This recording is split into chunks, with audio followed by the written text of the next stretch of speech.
শুভ সকাল আমার প্রিয় বন্ধুরা, আশা করছি তোমরা যে যেখানে আছো সকলে ভালো আছো, সুস্থ আছো। বীরভূম জেলার ছোট্ট একটি গ্রাম থেকে আমি দৈবকী তোমাদের সকলকে জানাই আমার ব্লগ চ্যানেলে অনেক অনেক স্বাগত আর আমার অনেক অনেক ভালোবাসা। এখন বাজছে সকাল ঠিক 6:30। তো দেখো অনেক অনেক বাসন নিয়ে চলে এসেছি সকাল সকাল পুকুর পাড়ে। তবে উঠেছিলাম ওই 5:30টার সময়। অনেক কাজই হয়ে গিয়েছে। আজকে আবার রুদ্রসোনাকে ঘুম থেকে উঠিয়েছি, ওকে খাওয়ানো দাওয়ানো সমস্ত কিছুই হয়ে গেছে। ওকে পুরো স্কুলে যাওয়ার জন্য রেডি করিয়ে দিয়েছি।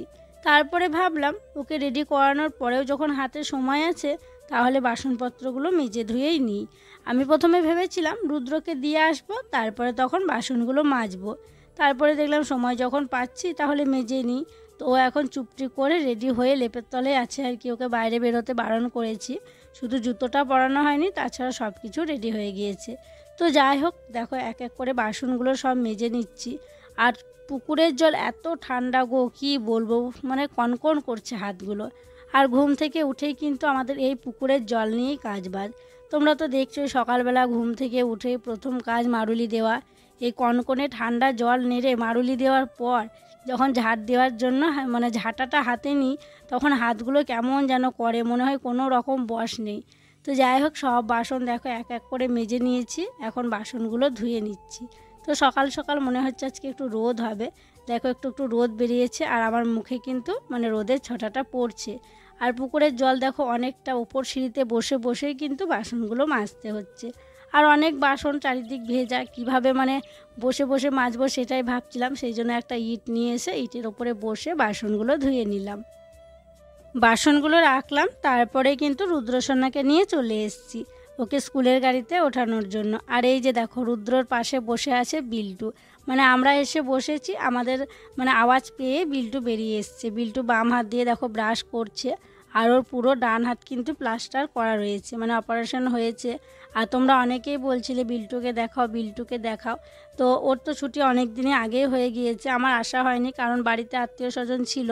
তবে যেদিনকে ওকে ছুটি দেওয়া হয়েছিল সেদিনকে রুদ্রবাবা এসেছিল, খোঁজ খবর নিয়েছিল, কেমন আছে আর কি দেখে গিয়েছিল। তো যাই হোক, বিল্টুকে দেখালাম, তোমরা অনেকেই বলছিলে, তো সেই জন্য দেখিয়ে দিলাম। রুদ্রকে দিয়ে এসে বাড়িতে আরও টুকিটাকি অনেক কাজ করেছিলাম। তারপরে অনেক জামাকাপড় সার্ফেও দিয়েছিলাম। তো সেই সমস্ত জামাকাপড়গুলো কাচলাম, কেচে দেখো স্নানটাও করে নিয়েছি। আর আমাদের বাড়িতে তো ধান ঝরানো হবে আজকে, তো সেই জন্য আমাদের উঠোনে মেলা হবে না, জানো তো। আর দিদিদের এই যে দেখো ঘরের ভিতরে তার টানানো হয়েছে, তো ভাবলাম এখানেই যাই মেলে দিই। তাই ঘরের ভিতরে যেখানে যেখানে রোদ আছে সেখানে সেখানে কিছু জামাকাপড় মেললাম।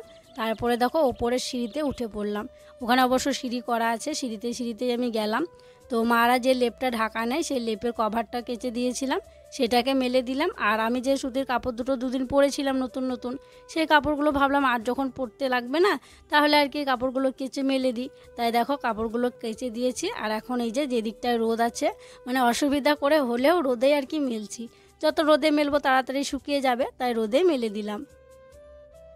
জামা কাপড়গুলো মেলে দিয়ে এসে ঠাকুর সেবাটা দিয়ে দিয়েছি। আর আজকে মুড়ি খাওয়ার জন্য বানানো হবে খাস্তা খাস্তার চপ।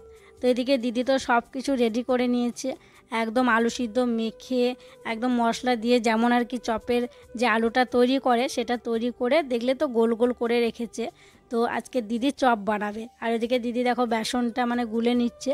আর আমি এদিকে যে ঝান্নাটায় আর কি ভাজা হবে সেটা মানে মেজে নিয়ে আসলাম। তো যে জল লেগে আছে, ভিজে হয়ে আছে, তো সেই জন্য আমি মুছে নিচ্ছি, নইলে ওই তেল ছুটবে আর কি। তো সেই জন্য মানে ঝান্নাটাকে ভালো করে মুছে নিলাম। আর এই যে দেখো তোমাদেরকে বললাম না যে আমাদের বাড়িতে ধান ঝরানো হবে, তো অনেক সকাল থেকে আর কি ধান ঝরানো শুরু করে দিয়েছে। দেখো অনেকটা কিন্তু ঝরানো হয়েও গিয়েছে। তো সব ধানগুলো আজকে কিন্তু ঝরানো হয়ে যাবে। আর এগুলো হচ্ছে ওই যে বলছিলাম না ভাগে ধান লাগানো হয় আর কি, ভাগে লাগিয়েছে। তো যাই হোক, এদিকে দেখো কড়াই বসিয়ে দিয়েছে। আর আমাদের যে লোহার কড়াইটা আছে তোমরা দেখো, যেটাতে লুচি ভাজা হয়, তো সেটাতেই কিন্তু চপগুলো ভাজা হচ্ছে। আর কি বলো তো, এমনি কড়াইয়ে ভাজলে না সেই তেলগুলো পড়ে পড়ে দাগ হয়ে যাবে, সে মাজতে গেলে উঠতে চাইবে না। তো সেই জন্য দিদি বললো যে লোহার কড়াইটাই দিয়ে লোহার কড়াইয়ে ভাজি। আর দেখো চপগুলো দেওয়া মাত্র কি সুন্দর একদম গোল গোল হয়ে ফুলে উঠলো, মানে পুরো দোকানের মতো। আমরা করি কিন্তু আমাদের না এত গোল গোল মোটা মোটা হয় না। দিদি দেখো কি সুন্দর হচ্ছে। আর তোমরা তো জানো দিদি দোকানের মানে চপ সিঙ্গারা সব কিছু বানায় আর কি। আর দিদি কিন্তু এগুলো খুব ভালো বানাতে পারে। তো বাবাই কালকে বলছিল যে চপ বানাবি খাবো, তো বাবার কথাতেই আর কি দিদি আজকে চপ বানাচ্ছে। দেখো কি সুন্দর গোল গোল, দেখতেই ভালো লাগছে। আর যখন থালায় রাখছিল এত আওয়াজ হচ্ছিল, একদম খুব সুন্দর আওয়াজ হচ্ছিল। তো অনেকগুলো দেখো চপ ভাজা হয়ে গিয়েছে। তো অনেকগুলো চপ ভাজা হবার পর দিদি বলল যে তুই একটু খেয়ে দেখ। তাই আমি দেখো খেয়ে দেখছি, এত গরম তাও মানে খেতে ছাড়ছি না, মানে দারুণ হয়েছে চপটা কিন্তু। আর এদিকে গরম গরম ভাব বেরোচ্ছে আর আমি দেখো খাচ্ছি। দিদিকে বললাম তুমি একটু টেস্ট করো, তাই দিদিও একটু টেস্ট করলো। দিদিও বলছে খেতে খুব ভালো হয়েছে।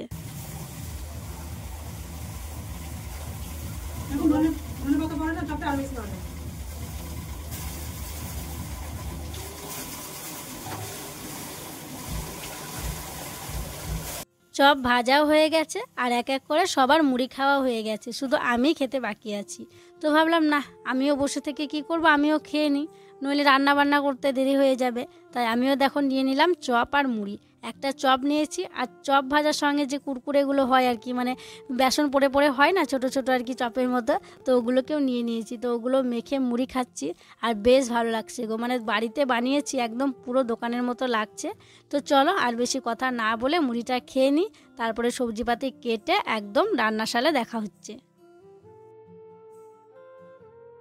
এই যে ছোট ছোট মাছগুলো দেখছো, এই মাছগুলো আজকে নেওয়া হয়েছে। তবে এই মাছগুলোর নাম জানি না, তোমরা কিন্তু যদি জানো এই মাছগুলোর কি নাম তাহলে কিন্তু বলো।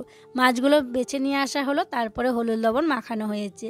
আর এদিকে দেখো মসুরির ডাল করা হবে, তো সেই জন্য পেঁয়াজ তারপরে তেজপাতা ফোড়ন দিয়ে ডালটাকে দিয়ে দিলাম। এখন হলুদ দেওয়া হয়নি, তবে আরেকটু জল দেব, তারপরে হলুদ দিয়ে দেব। আর আজকে মাছ রান্না হবে, তার সাথে কিন্তু আজকে ডিমের কারিও করা হবে। তো ডিমগুলো দেখো সিদ্ধ করার পর ছাড়ানো হয়ে গিয়েছে।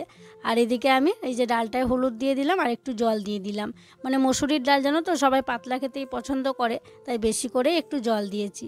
আর ওইদিকে ভাতটাও প্রায় হয়ে এসছে, একটু পরে ভাতটা নামিয়ে নেব। বাছা হয়ে গেছে একটা।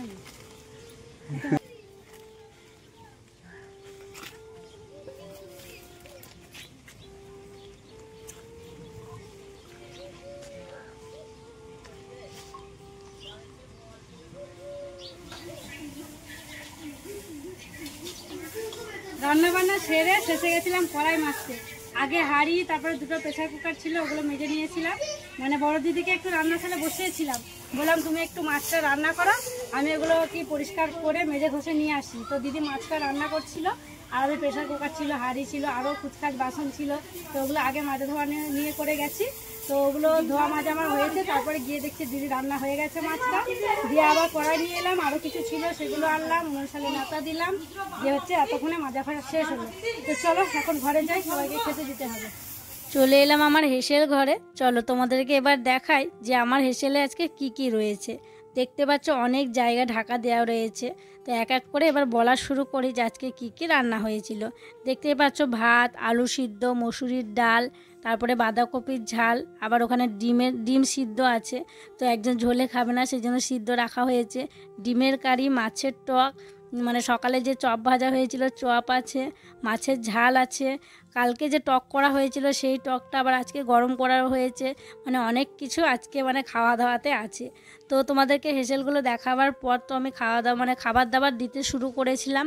জামাইবাবু, বাবা, দুই ভাগ্নি, রুদ্রর মায়ের, ওদের সবার খাওয়া হয়ে গিয়েছে। তারপরে দেখো আমরা তিনজনে বসলাম, আর আমাদের সাথে রুদ্রর বাবাও বসেছে।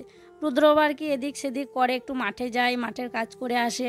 ও একটু দেরিতেই আর কি খায়। তোমরা বেশিরভাগই দেখো ও আমরা যখন খাই তখনই কিন্তু ওও খায়। তো যাই হোক, সবাই মিলে গল্প করছি আর একসাথে খাওয়া দাওয়া করে নিচ্ছি।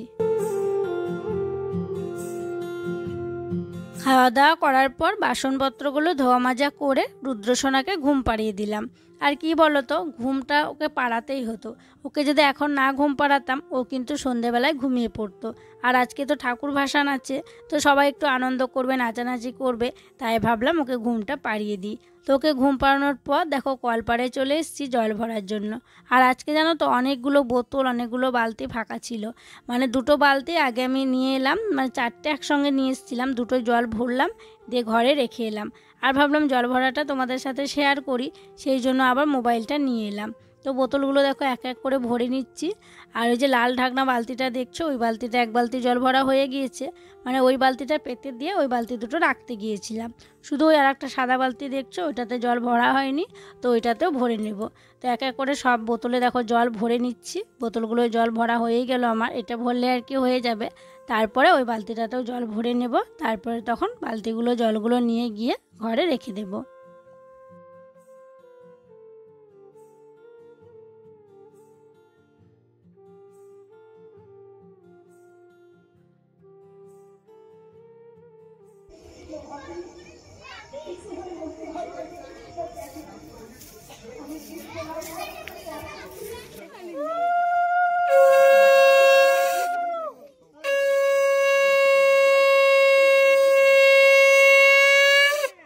নবান্ন উপলক্ষে আমাদের পাড়াতে যে অন্নপূর্ণা ঠাকুরটা করা হয়েছিল, আজকে সেই ঠাকুরের হচ্ছে ভাসান। তো সন্ধ্যা হয়ে গিয়েছে, বাড়িতে সন্ধ্যাবাতি দিয়ে দিয়েছি, তারপরে চলে এলাম মাকে বরণ করার জন্য।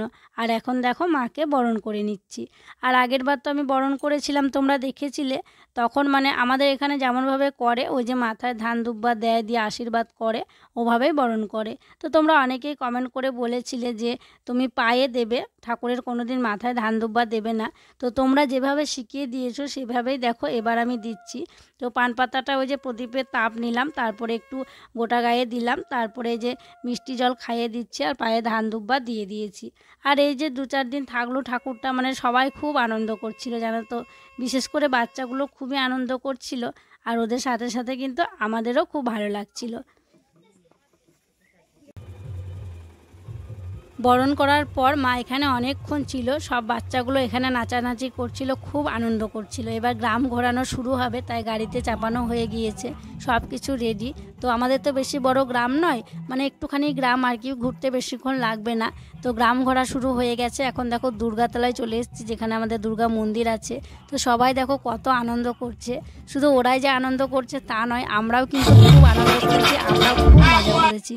মানে গ্রামের মেয়ে বউ সবাই খুব নাচানাচি করেছে।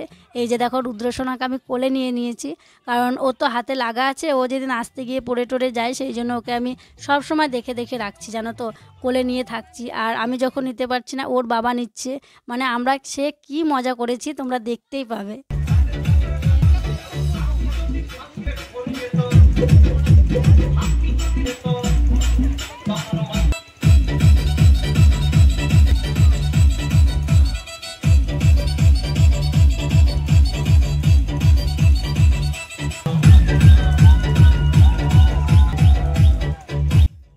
গ্রামের মেয়ে বউদের ধামাকা নাচ, কী বলবো, এত আনন্দ এত মজা সত্যি। মানে প্রথম তো কেউ মানে মেয়ে বউরা নাচ শুরু করেনি, মানে যারা ছোট আর কি ছিল তারাই নাচানাচি করছিল। তো তারপরে নাচতে শুরু করেছিল বৃষ্টিরা, মানে বৃষ্টিতে বয়সে যারা আছে তারা। তারপরে মানে বাড়ির মানে বউগুলো, গ্রামের মেয়েগুলো, মানে সবাই, সে কি নাচ তোমাদেরকে কি বলবো। তো দুর্গাতলা থেকে নাচতে নাচতে ঘুরে এখন দেখো শিবতলায় চলে এসছে। শিবতলায় ফাটিয়ে নাচ হচ্ছে, ফাটিয়ে, আর ফুল এনজয়, কি বলবো, মানে এত আনন্দ হচ্ছে। মানে আমরা ভাবিনি যে নবান্নর ভাসানে আমরা এতটা আনন্দ করব। সবাই মিলে খুব আনন্দ করছি, খুব হইচই করছি।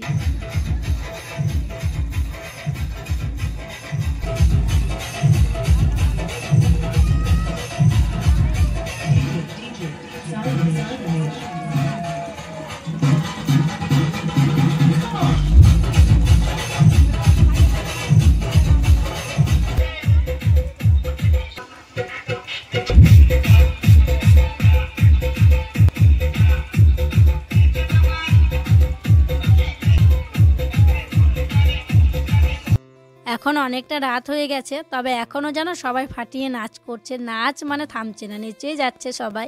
তো রুদ্র তো সেই সন্ধেবেলা থেকে বাইরেই আছে, তাই রুদ্রকে বললাম ঠান্ডায় তোমাকে আর বাইরে থাকতে হবে না, চলো ঘরে চলো। তাই রুদ্রকে নিয়ে ঘরে চলে এসেছি। আর ঠাকুর বিসর্জন করার পর তো সবাইকে প্রসাদ দিতে হবে, তো প্রসাদগুলো দেখো এখন রেডি করা হচ্ছে। আর পুজোর ফল যেগুলো ছিল সেগুলো আমাদের বাড়িতেই রাখা ছিল, আর প্রত্যেক বছর আমাদের বাড়িতেই কিন্তু ফলগুলো রাখা হয়। তোমরা আগের বছর ভিডিওতেও দেখেছো যে প্রসাদ মাখানো হচ্ছিল, মানে বিসর্জনের পরে দেওয়ার জন্য। তো এখানে আমরা তিনজনে দেখো প্রসাদগুলো রেডি করে নিচ্ছি। একটা কাকা এসছে, একটাই বটি আছে বলে কাকাটার কি কেটে দিচ্ছে, আর আমি কলার খোসাগুলো ছাড়িয়ে দিচ্ছি। আর রুদ্রবাবা যে চিড়ে তারপরে গুড় নিয়ে আসা হয়েছিল ওগুলো সব রেডি করছে। তো এই যে প্রসাদটা মাখানো হবে, তারপরে যাবো আর কি বিসর্জন দেখতে। আর এই যে মা অন্নপূর্ণাটা কিন্তু আমাদের আমতলার পুকুরে বিসর্জন করা হবে, এটার ওই দিঘির ঘাটে হয় না। আর মা দুর্গা কিন্তু দিঘির ঘাটেই করা হয়। তো যাই হোক, চলো প্রসাদটা এখন মাখিয়ে নিই। আর আজকের মতো এখানেই বিদায় নিচ্ছি গো। তোমরা সকলে ভালো থেকো, সুস্থ থেকো।